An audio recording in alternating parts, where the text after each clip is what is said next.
Good morning, everyone. I'm Catherine Lee Dagupan, the second to the last reporter of this lesson.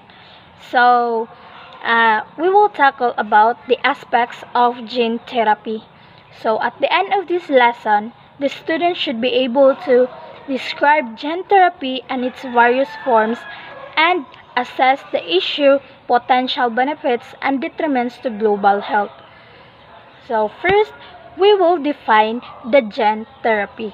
A gene therapy is a medical field which focuses on the utilization of the therapeutic delivery of the nucleic acids into patient cells as a drug to treat disease.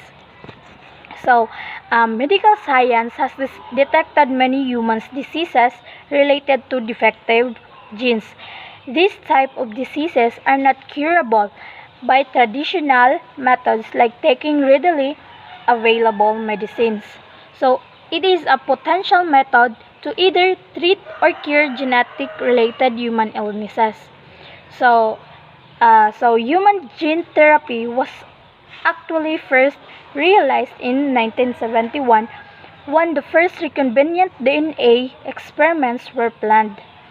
It can be simply viewed as an insertion foreign DNA into a patient's tissue that hope to successfully eradicate the targeted disease. It was actually inspired by the success of the recombinant DNA technology with which occurred over the last 20 years.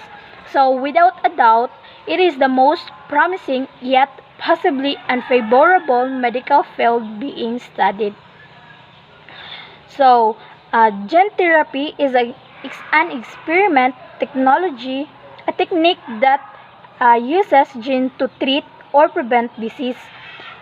In the future, this technology may allow doctors to treat a disorder by inserting a gene into a patient's cells instead of using drugs or surgery. So, Many researchers are testing several approaches to gene therapy. This included the replacement of mutated gene that causes disease with a healthy copy of the gene. The inactivation of a mutated gene that is functioning improperly. Introducing a new gene into the body to help fight a disease. If a mutated gene causes a necessary protein to be faulty or missing, gene therapy may be able to introduce a new copy of the gene to restore the function of the protein. A gene that is inserted directly into a cell usually does not function. Instead, a gene is inserted into another gene using a carrier or a vector. At present, the most common type of vector are viruses. The viruses are modified so they can cause disease when used in people. Some types of viruses, such as retrovirus, integrate their genetic material into a chromosomes in human cells. Other viruses, such as adenoviruses, introduce their DNA into the nucleus of the cell, but the DNA is not integrated into a chromosomes. Although a gene therapy is a promising treatment option for a number of diseases, the technique remains risky and is still under the study to make sure that it will be safe and effective. Gene therapy is currently being tested only for diseases that have no other cures. There are two types of gene therapy. The first one is the somatic gene therapy. This transfer of a section of the DNA to any cells of the body that doesn't produce sperm or eggs. The somatic gene therapy is the transfer of genes into somatic cells of the patients, such as cells of the bone marrow, and hence the new DNA does not enter the eggs or sperm.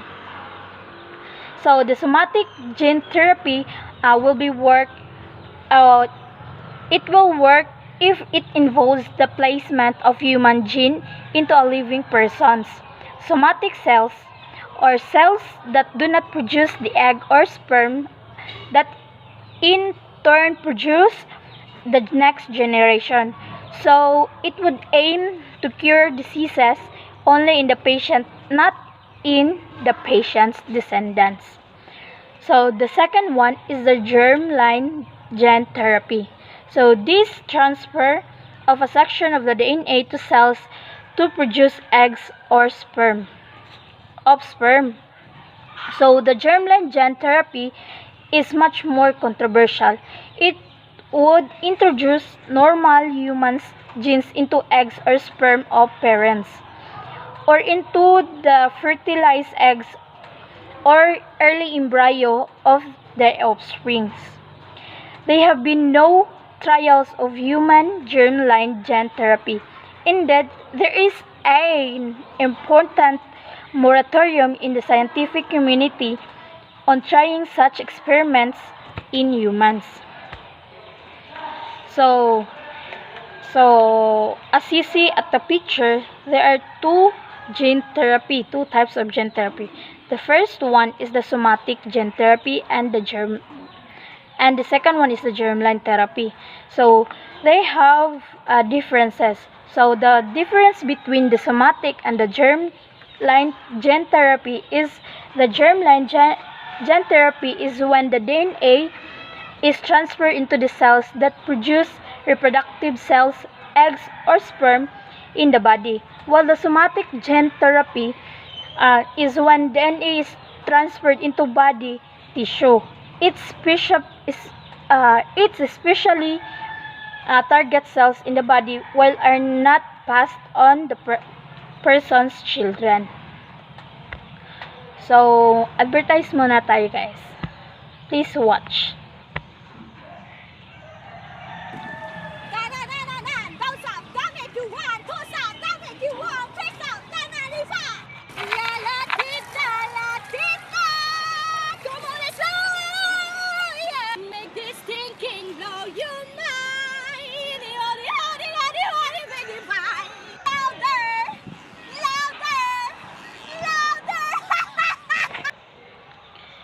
So now we will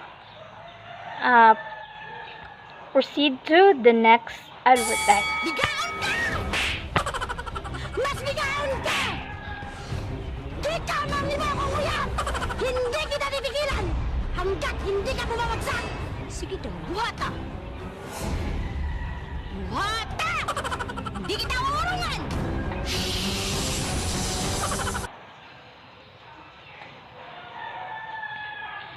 So that is all guys, the advertisements. So we will continue our discussion. So the stem cell gene therapy. So we will define what is stem cells. So stem cells are mother cells that have the potential to become any type of cells in the body, and can become cells of blood, heart, bones, skin, muscles, brain, and among others. So, gene therapy involves the transfer of genetic material into appropriate cells. In genetic diseases, the stem cells of the affected tissue are often targeted. The adult stem cells of the tissue can replenish the specialized cells. So there are two different sources. The first one is the embryonic stem cells.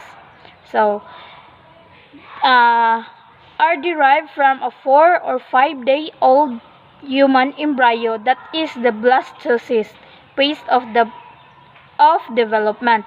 The embryos are usually extras that have been created in IVF or in vitro fertilization.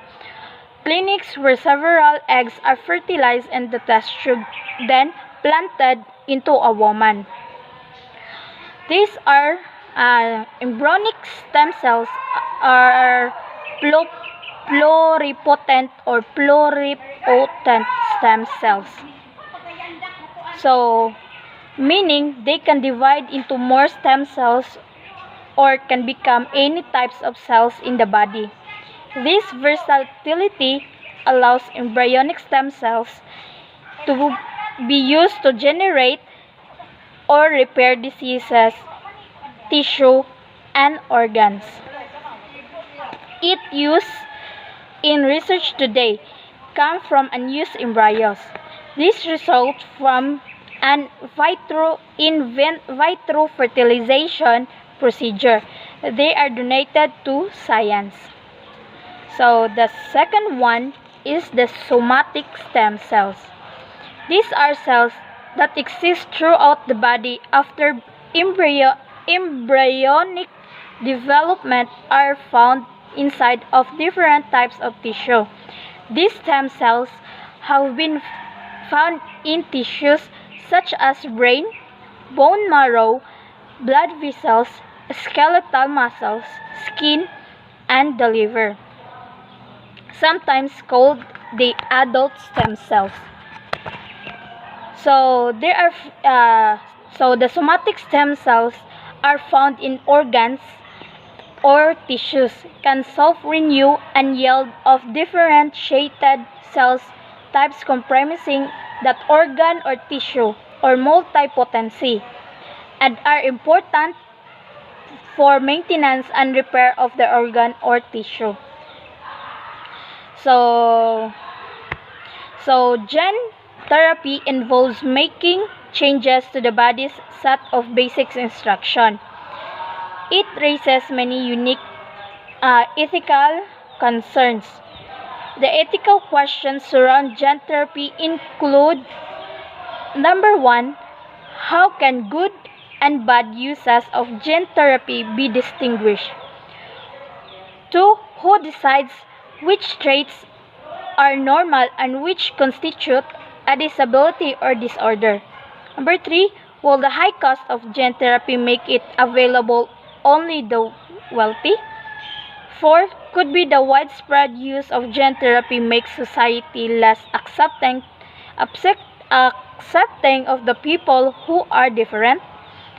The last is, should people be allowed to use gene therapy to enhance basic human traits such as height, intelligence, or athletic ability?